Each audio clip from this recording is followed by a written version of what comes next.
Oi, gente, meu nome é Ana Clara, não sou estudante de medicina. Não deu para postar ontem o vídeo de opioides, né, de fármaco da dor, porque acabou que não deu tempo de eu estudar ontem tudo, eu tinha compromisso, mas agora a gente vai fazer a continuação.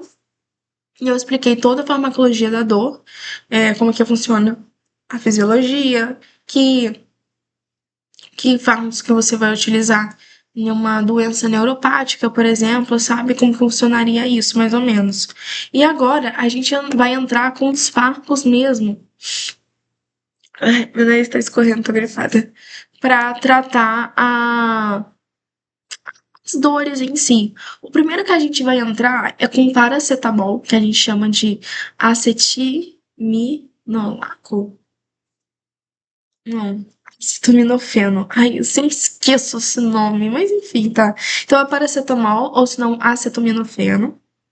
Ele tem propriedades analgésicas e antitérmicas, então ele vai tratar a dor, ele vai tratar o problema quando você tem febre, assim que a gente usa. Apesar de que ele atua na COX em algum momento, na parte da COX-2 em si, que nem no outro vídeo eu havia citado, que a COX-1 seria mais para proteção gástrica. Então, evita a úlcera gástrica, evita uma hemorragia digestiva, sabe? Enquanto a COX-2, ela justamente está relacionada com inibir a prostaglandina, que vai causar febre, que causa dor, que causa esses sintomas em si, né? E tem aquele risco cardiovascular. Então, assim, só relembrando uma pequena parte do que a gente havia citado no vídeo anterior. Apesar dele agir na COX-2 em algum momento, ele, assim, o paracetamol, ele não foi, vamos dizer assim, criado para atuar como um anti-inflamatório, mas sim um analgésico de dor ou um antitérmico, né? Ah, a paciente está com febre, não tem dipirona, porque o costume é você dar dipirona, né? Não tem dipirona, vou dar um paracetamol, sabe? Aí o nome dele comercial é Tilenol, que a gente tem. Então, tá lá na prova, você sei lá, o paciente tomou Tilenol, então você sabe que é o paracetamol. Doses de até 4 gramas por dia, tá? É seguras, então tá tudo bem você tomar.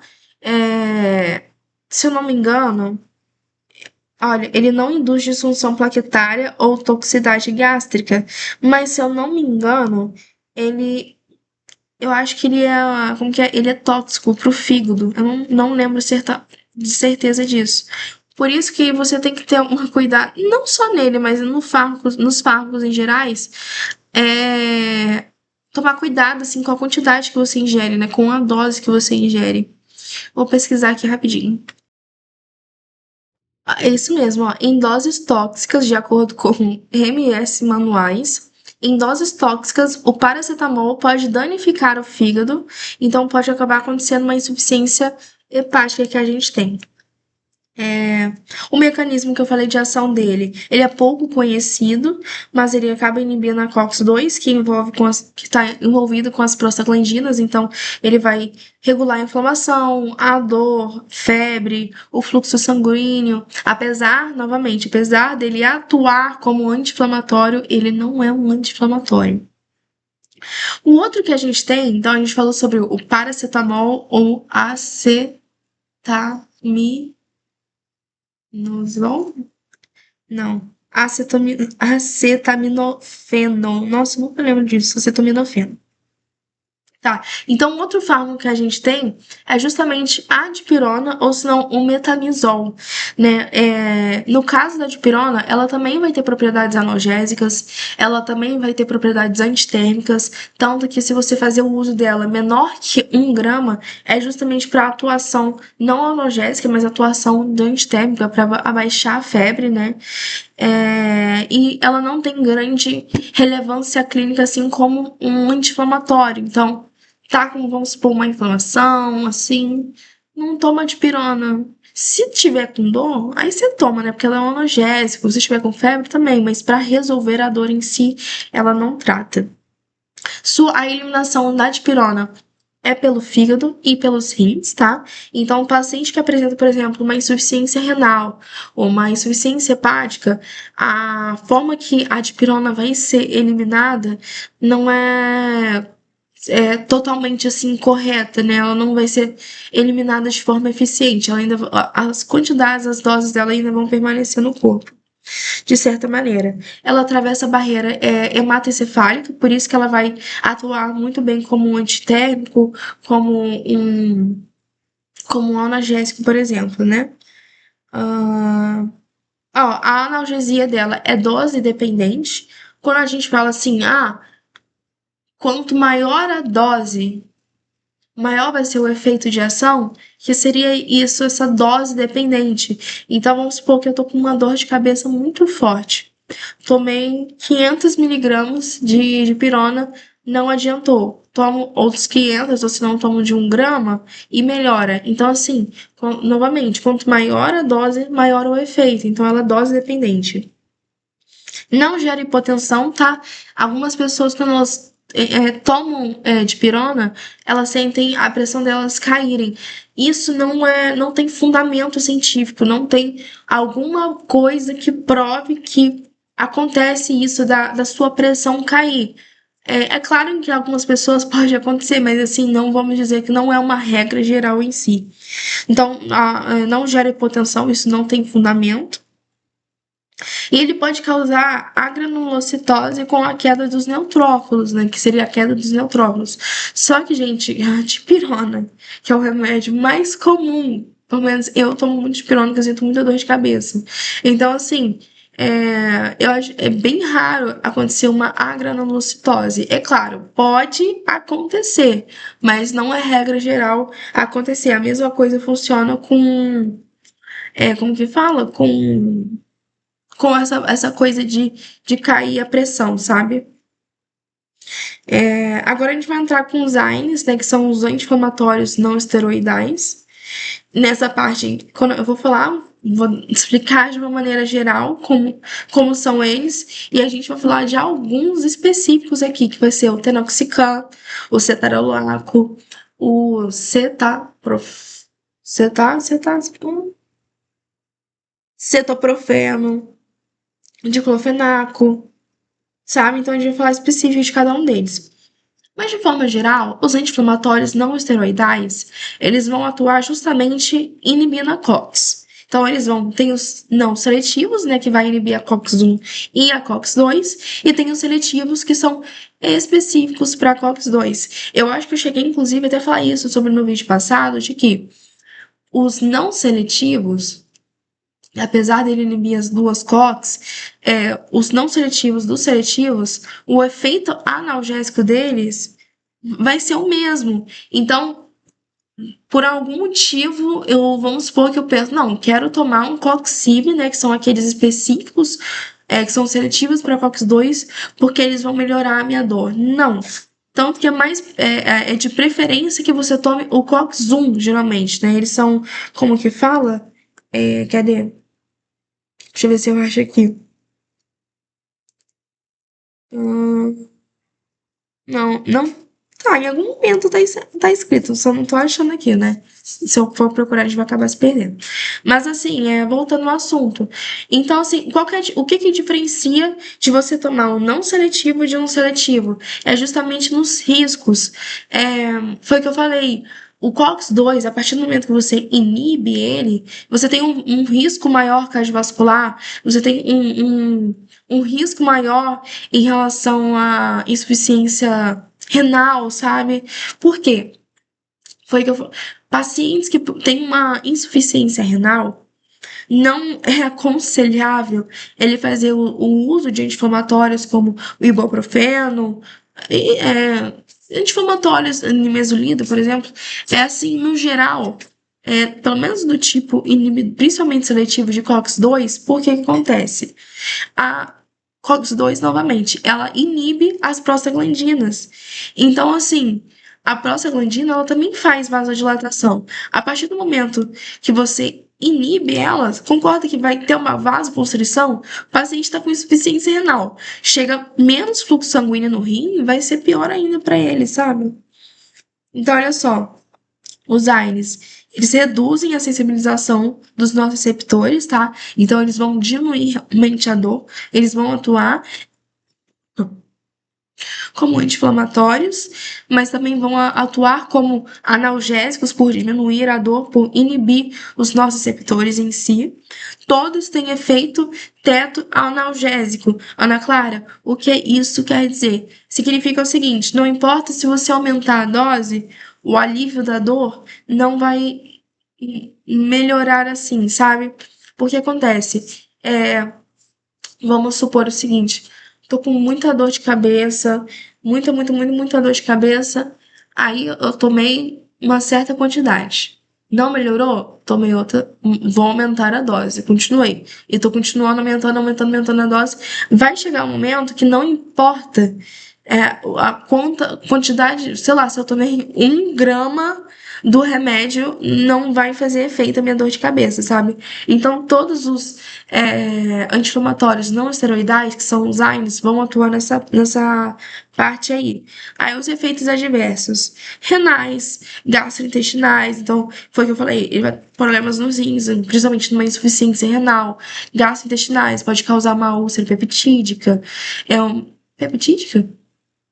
Uma úlcera hemorrágica, é porque existe úlcera peptídica, só que eu não sei se causa, eu sei que causa uma úlcera hemorrágica, né? Uma úlcera hemorrágica, uma hemorragia digestiva, pode causar problemas cardiovasculares, né? Então, tem esse risco maior cardiovascular, hematológicos, porque se eu não me engano, eu não tenho certeza disso, mas alguns, e a gente vai falar sobre isso, né? Mas alguns vão atuar no antiplaquetário. Então, assim, tem um risco maior de acontecer um sangramento, uma hemorragia em si, sabe? Então, quais são os principais anti-inflamatórios não esteroidais que a gente vai falar aqui? Eu vou ter que silenciar meu WhatsApp, peraí. Foi o que eu falei, é o tenoxicam, cetarolaco, cetaprofeno e tenoxicam e diclofenaco.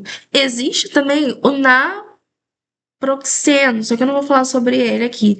E tem os coxibs, que são os seletivos, para COX-2, que é o Celebra ou Celecoxib, Arcoxia, ou se não, Etorecoxib, Bestra, ou se não, Parecoxib, né? Eles terminam em coxib, né? Então é fácil. Esses são novos, tá, gente? Eu não vou falar deles específico aqui, porque a aula aqui não é aula, não é sobre farmacologia dos anti-inflamatórios, mas é sobre a dor em si. Vou focar mais nos não seletivos, né? Eu acredito que esses sejam os não seletivos, porque eles vão atuar justamente como um analgésico, né? Então, assim, o primeiro que a gente vai falar é justamente sobre o diclofenaco. O diclofenaco, ele demonstra, inclusive, ele ser 3 vezes maior, mais seletivo para a COX-2 do que a COX-1, né? Apesar dele não ser apenas específico para a COX-2, vai atuar mais na COX-2, mas ele é não seletivo, tá?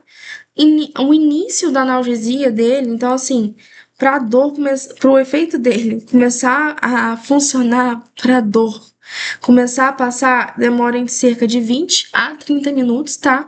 Porém, a meia-vida dele, então, em relação à meia-vida dele, eu fiquei meio que em dúvida porque é o seguinte, no slide tava exatamente isso daqui, 6,7/7,2. O que eu interpretei como isso? Que ele vai atuar em 6 horas, mas ele também pode atuar em 7 horas, mas ele também pode atuar em 2 horas, a minha vida dele, sabe?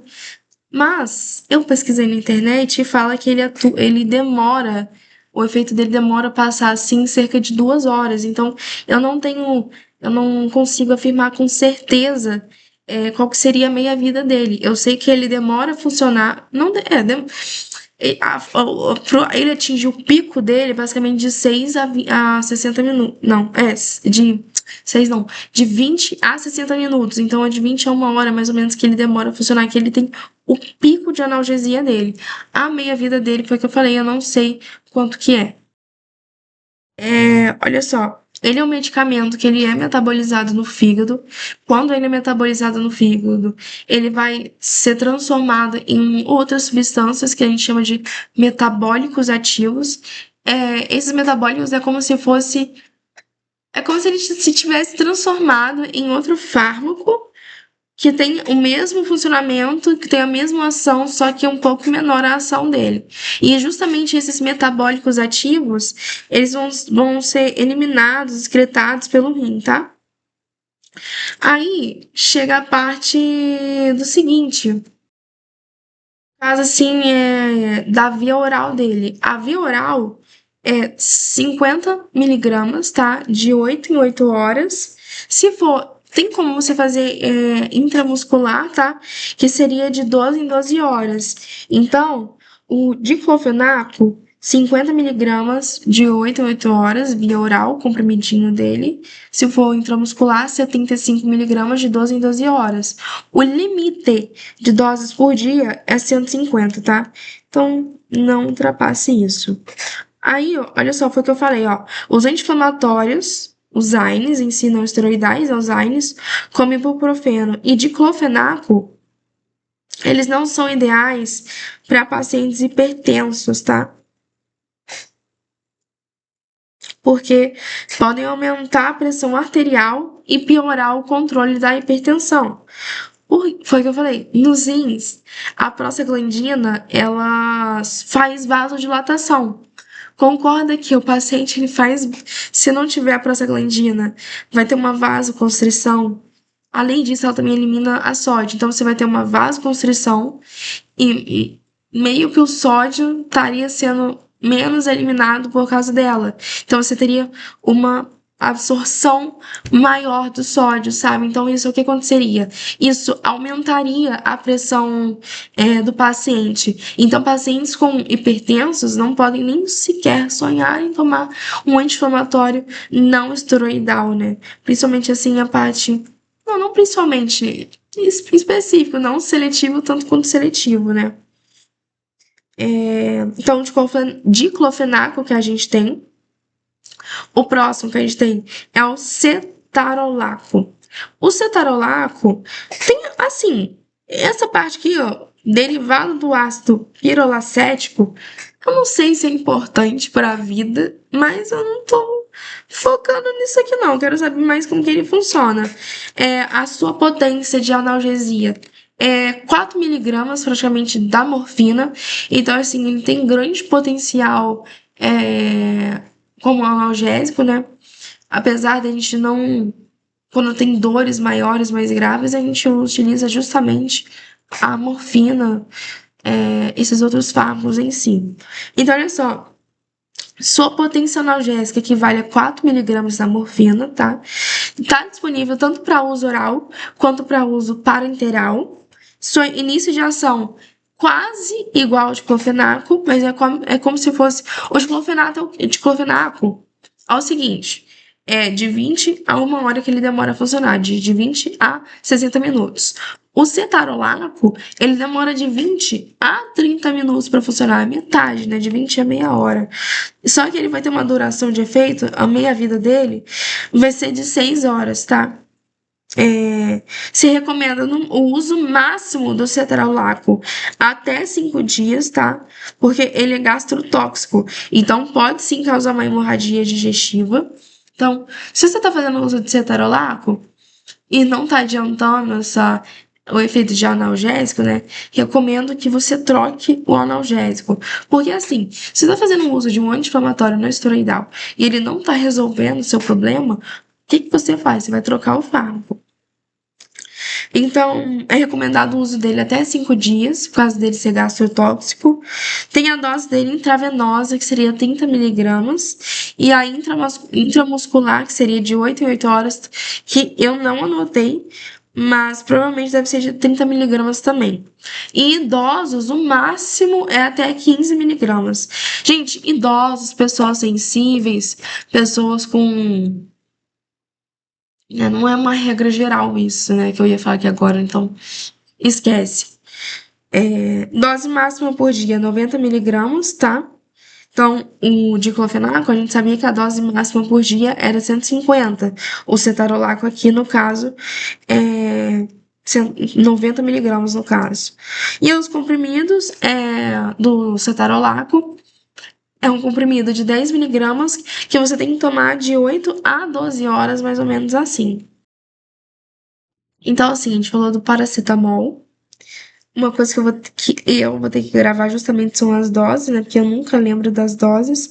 O paracetamol, a dipirona, falamos dos anti-inflamatórios na regra geral. Aí começamos a falar do diclofenaco, falamos do cetarolaco. E agora eu vou falar do cetoprofeno. O cetoprofeno, o nome dele comercial é Profinit, tá? Ele é metabolizado hepaticamente e excretado pelos rins. Então, ele vai ser metabolizado e excretado, vai ser eliminado pela urina. Dose é 100 miligramas de 12 em 12 horas, tá? No caso, se você for fazer intravenoso, você deve diluir no soro 0,9, no soro fisiológico 0,9%, e deve correr no soro assim de 20 a 30 minutos.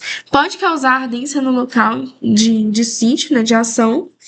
E se você também tem a via oral dele, que no caso a via oral dele seria de 25 a 50 miligramas a cada 8 ou se não a 12 horas. Parecidíssimo com, inclusive, o cetarolaco em si, né? Que o cetarolaco é um comprimido de 10 miligramas também de 8 a 8 horas. Aqui seria 25 a 50 miligramas. Mas o tempo é o mesmo. O próximo que a gente tem é o Tenoxicam, que o nome comercial dele é Tilatil. Novamente, está na prova. O paciente está tomando Tilatil. Então, você sabe que é o Tenoxicam. Ele possui a meia-vida bem longa. A meia-vida dele é de 72 horas. Porém, assim, a gente faz a dose como que fala a palavra? A dose de ataque intravenoso, 40 miligramas. A dose de ataque é basicamente é o momento que a gente quer que o remédio faça efeito rápido. Então, a dose de ataque é 40 miligramas e ele no modo intravenoso, né? E é usado para iniciar o tratamento de forma mais rápida. Só que a manutenção dele é 20 miligramas de a cada 12 horas. Foi o que eu falei, o tempo de meia-vida dele seria de 72 horas. Então, existem terapias farmacêuticas em que você faz apenas uma dose única, por causa desse efeito dele, dessa meia-vida dele prolongada. Mas a manutenção dele em si é de 12 em 12 horas. Ele é de uma corzinha colorida, tá? Ele é colorido, se eu não me engano, acho que ele é azul. Não, ele é verde, se eu não me engano, como o professor falou. Não lembro direitinho. Mas ele não arde na veia em comparação ao cetarolaco, né? Aliás, o cetoprofeno. E a gente tem agora a nimesulida. A nimesulida, inclusive, gente, ela tá proibida em alguns países. Eu não sei se você sabe dessa informação. Mas ela se eu não me engano, ela é seletiva para COX-2. Então, ela vai inibir as prostaglandinas. Ó, inibidor seletivo da COX-2. Ele é metabolizado no fígado, tá? Só que ele é metabolizado em metabólicos inativos. E a outra parte, ele é excretado pelo rins. E tem pela eliminação fecal também. Só que é como se fosse assim: o rim fosse 80% da sua eliminação e a fecal fosse 20%. Pode utilizar de 100 a 200 miligramas a cada 12 horas, tá? E essa dose máxima diária é 400 miligramas. Então, se você for tomar de 100, apenas 4 por dia. Se você tomar de 200, apenas 2 por dia. E agora, anotações gerais sobre os anti-inflamatórios. Tanto os anti-inflamatórios comuns, foi o que eu falei, tanto os anti-inflamatórios comuns, não seletivos, quanto os seletivos da COX-2, eles têm efeito analgésico semelhante, ou seja, os seletivos eles não são melhores para a dor, eles vão atuar igual os não seletivos, por isso que os não seletivos são a primeira linha de escolha que você tem. Só que a principal diferença não é a dor em si, mas os efeitos colaterais que eu falei, ó. Se a proteção foi, se, por exemplo, o paciente tem algum problema gástrico e você precisa utilizar um anti-inflamatório não esteroidal. Se você for usar ele, Ana Clara, vou usar o seletivo para COX-2. Nossa, meu está horrível. Vou usar o não seletivo para COX-2 porque ele não tem risco gastrointestinal. Gente, ele até tem, apesar de ser pouco risco, ele até tem um risco de lesionar causar uma lesão gastrointestinal. Então, quando for nesses casos, o que você faz? Você faz associação deles com o uso de bombas de próton, né? Uso de inibidores de bombas de prótons. Aliás, porque assim, a bomba de próton, ela é uma substância que vai meio que que vai aumentar a liberação do ácido gástrico, né? O ácido clorídrico no seu estômago, e falar intestino, no seu estômago em si. Então, assim, para evitar que isso aconteça, justamente a gente faz a inibição dessa bomba. Então, olha só, em pacientes com alto risco de sangramento ou úlcera, a proteção gástrica é uma estratégia extra, justamente para evitar qualquer risco residual. Então, o inibidor de bomba de prótons, ou um IBP, né, que seria a sigla desse nome, é um tipo de medicamento que reduz a produção do ácido no estômago. Então, ele age agindo, inibindo justamente uma enzima, porque era uma substância, eu não sabia se era uma enzima, se era proteína, mas é uma enzima. Ele age agindo justamente uma enzima chamada bomba de prótons nas células do estômago. Então, ele reduz ele que é responsável pela liberação do ácido no estômago. Então, você inibindo ele, você diminui o ácido gástrico, que reduz o risco de você ter uma irritação na mucosa, uma úlcera, um sangramento.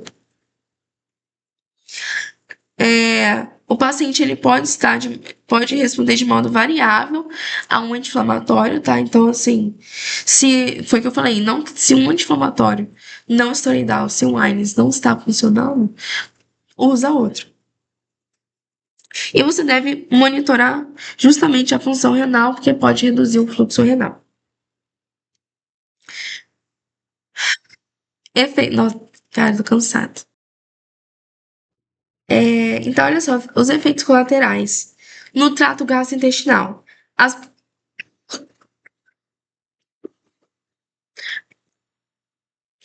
as prostaglandinas, elas protegem o estômago também. Então, quando você inibe ela, tem esse risco maior de causar uma úlcera peptídica. Hematológico. Os AINES, os anti-inflamatórios não esteroidais, eu cheguei a falar sobre isso, eles inibem a função plaquetária, então tem maior risco de você ter uma hemorragia, de você ter um sangramento em si. Efeitos renais, já expliquei, né? Hemodinâmicos, que vai aumentar o tônus vascular, porque ele vai fazer vasoconstrição, então acaba aumentando a pressão, e ele descompensa a insuficiência cardíaca congestiva. E